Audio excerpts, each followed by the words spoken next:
Plic, ploc. Elle entend au loin le bruit de la pluie et des notes de musique.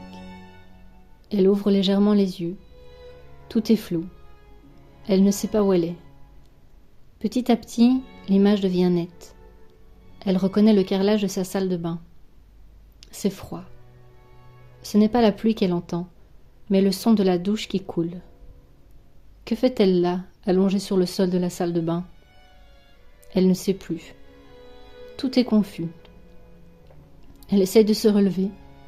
Elle n'arrive pas à bouger. Elle ressent des douleurs intenses dans tout le corps.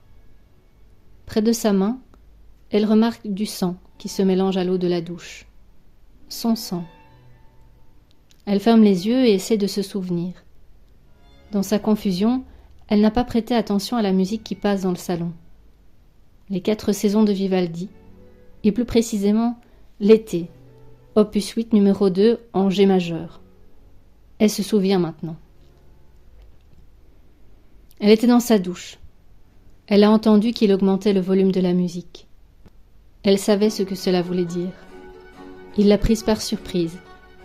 Il l'a d'abord giflée avant de la plaquer contre le mur, pour finir par la rouer de coups, à l'insulter, et à la laisser presque inconsciente sur le sol. Elle l'a entendu sortir de la maison en claquant la porte, puis le noir. Ce n'est pas la première fois. Il commence toujours par monter le volume de la musique pour masquer les bruits de coups et des cris. Pourtant, elle ne crie pas. La première fois, elle a crié. Elle s'est même débattue. Elle s'est vite rendue compte que cela ne faisait qu'augmenter les coups. Alors maintenant, elle se tait. Elle laisse faire. Elle attend que cela passe. Elle sait aussi que la colère ne dure pas, qu'il va partir, et ensuite qu'il va revenir. Il va s'excuser, la prendre dans ses bras, la consoler. Il va lui dire à quel point il est désolé. Et elle va lui pardonner.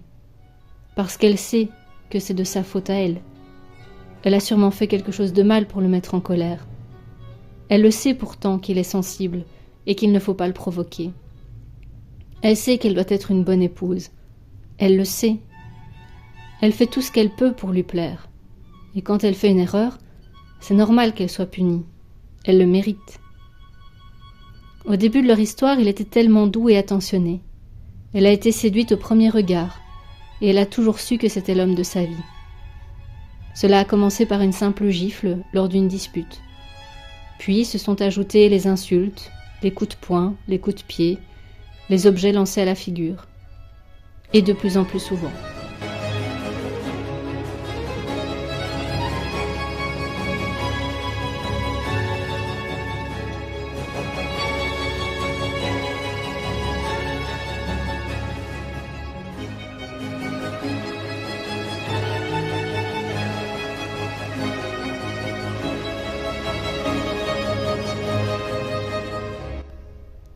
Avant, c'était facile de masquer les coups avec un peu de maquillage.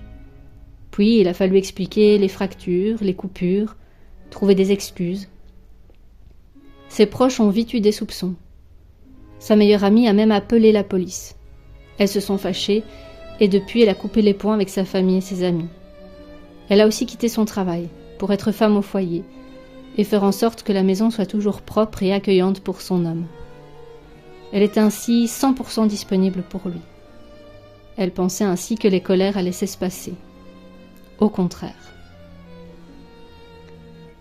Toujours couchée sur le sol, les yeux fermés, un frisson lui parcourt le corps. Est-ce la froideur du carrelage ? Est-ce la peur ? Elle essaie à nouveau de bouger. Elle ne sent plus son corps. Il est tétanisé. Tous ses muscles sont contractés. Elle sent l'angoisse monter. Elle a du mal à respirer. Elle se concentre sur la musique. Petit à petit, elle sent qu'elle se calme. C'est comme si les notes de musique venaient la caresser, la consoler. Elles emmènent avec elles la douleur, la peur, la crispation.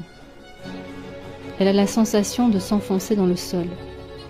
Oui, s'enfoncer, disparaître, ne plus rien sentir. Plus de douleur, plus de peur. Portée par la musique, elle se laisse aller. Elle espère que la musique va l'emporter loin, très loin. Elle sent qu'elle part. Elle quitte son corps. Elle oublie. Elle est bien. Elle pourrait rester là à jamais. Elle sent pourtant que ce n'est pas sa place. La musique semble lui redonner des forces. Avec lenteur, elle commence à bouger et finit par se relever. Elle se sèche. Elle ouvre l'armoire à pharmacie et prend de quoi se soigner. Elle a l'habitude. Cela fait longtemps qu'elle ne va plus chez le médecin ou à l'hôpital. Il posait trop de questions. Par prudence, elle a appris à se débrouiller seule. Puis, elle met sa plus belle robe, ses plus beaux bijoux, et se maquille. Pas trop, il n'aime pas. Ensuite, elle range et nettoie la maison. Elle enlève les traces de sang sur le carrelage de la salle de bain, ramasse les objets qu'il lui a jetés à la figure. Elle descend dans le jardin pour cueillir quelques fleurs. Un beau bouquet, qu'elle arrange avec soin et qu'elle dépose sur la table de la salle à manger. Elle prend une feuille et un stylo et de sa plus belle écriture, rédige un petit mot qu'elle dépose près du bouquet de fleurs. Pour finir, elle prend son sac à main. Elle coupe la musique. Elle regarde une dernière fois sa maison avant de refermer la porte derrière elle. Quand il rentrera, il trouvera une maison propre et bien rangée, un beau bouquet et un bout de papier où il est écrit « Je t'aime et je te quitte ». Elle sera loin.